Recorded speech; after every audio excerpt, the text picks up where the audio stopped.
Greetings, Uncle Travelling Matt here, and today is another day on our Bongo Scotland trip. Now, I didn't do an update last night, which is why I'm doing it very early in the morning.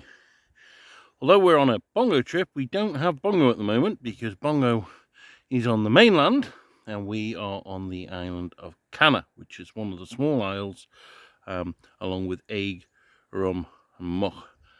And the reason we didn't bring Bongo is because you're not allowed to bring your own vehicle. The only people who can bring vehicles are the people who live on the island, and there are only 15 people who live on this island. Now, as I explained earlier, and Thomas explained earlier, we're here today because Thomas did about Canna in geography. It was a lesson on population density. And Canna was cited as an example of one of the places with one of the lowest population densities in the UK.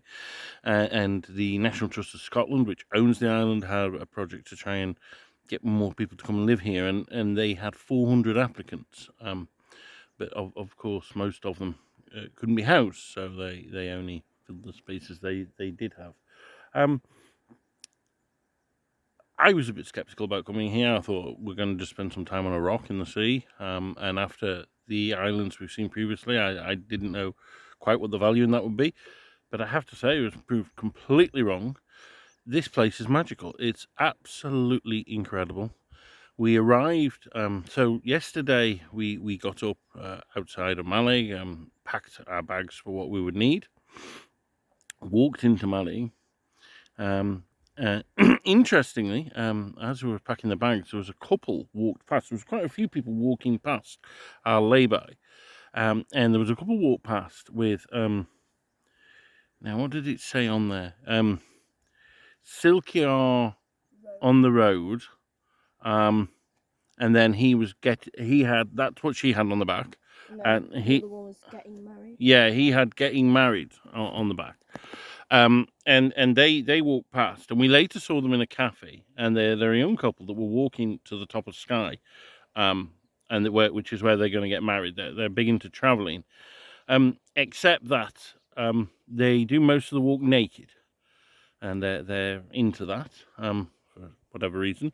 They weren't naked then because they wouldn't let them on the ferry naked, apparently. So that's why they were clothed when we saw them. But yeah, they have like an Instagram with about 48,000 followers. So yeah, that was quite interesting. We had breakfast in a great cafe, really friendly actually, and an amazing breakfast by Mallaig Port. And then we took the boat. And on the boat, we sailed first to Rum, until stopped in Rum for about 5-10 minutes, and then onwards to Canna, which is behind Rum. It's the most outermost of the small isles. Now, on the boat, we met a few interesting people. We met a gentleman who was really, really kind of hardcore into walking and stuff, and cycling. And we met him on the port first, and he was taking his bike onto Rum, but he takes his bike everywhere. So he's a member of the Scottish Bothies Association, and you know, this is like the second or third time this year he's been on Rum. He's been on Jura earlier. He likes going up to the Shetland Isles, so he gave us some really good tips about if we were to travel up in the Shetland Isles, which is something we're thinking about at some stage. And he also pointed out various seabirds. Then we met a young lady. I've got a feeling her name was Isabel. I know her aunt was Sheila. But anyway, her mum and dad used to be the rangers here. And they were the rangers here for 5 years. And it's their wedding anniversary. So the aunt was going up to see them, the mum and dad. But what they didn't know is the whole rest of the family was coming. And so there was this lady had their daughter, but also niece and nephew were there, and there was about 5 or 6 of them.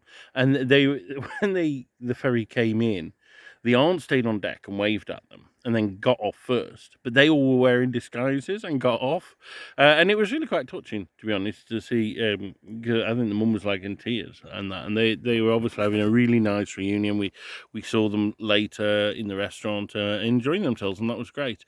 And that to me is what Canada's about. There's this really amazing sense of community. So even though we haven't been here for 24 hours, we've already met several people. We know the lady who works in the restaurant. We met the lady who works in the campsite and the ranger. But also, we met this walking group from Lancashire. And they're called Second Life, I think. And it was set up by this young man. He's only 22. And he used to be a scout and stuff like that, and he's well into the whole walking thing. But he set up this walking group for people, and they're mostly like teachers, or one was a former civil servant, and they just go for little walks in their spare time. And this is their first of their big trips that they're doing, and it was really nice because they were all really enjoying it, and it reminded me of what I experienced on Camino, where walking can really bring people together and give people this zest for life. And you could tell they were all in their element. I mean, the guy who ran it, I think his name was Reese, he'd actually walked Camino, but he'd walked it backwards. He'd started in Santiago and then walked to Saint Jean Pierre de Port, which I'd not heard of anyone who's ever done that before. But yeah, he said there was one other guy about 2 weeks ahead of him that was doing it that way. And yeah, so a bit of an eccentric fella, I guess, but really interesting. And yesterday we walked out to the island of Sunday, and there's a fine old Catholic church on there from the 1890s. So we walked out to that. The church is shut, but Thomas flew his drone around, which was cool.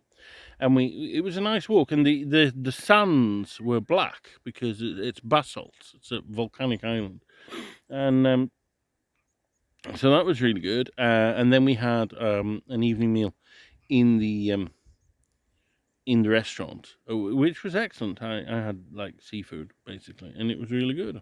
So that's us. That's where we are now. We are now about to head off on a walk towards the west of the island. Whether we'll get to the end of the island, I really don't know. But there are a few interesting things to see. So there's a very early Christian settlement here, which is one of the reasons why I thought this might be interesting to go. When Thomas told me about it, perhaps connected with St. Columba of Iona. Also, rumours that St. Brendan stopped here, which interests me because I've long been interested in St. Brendan's voyage after reading the Tim Severian book about it. So, yeah, we're going to do that. There's remains of a very early nunnery and some Iron Age houses. So, let's see what we can find. Whether we'll get to them, I don't know.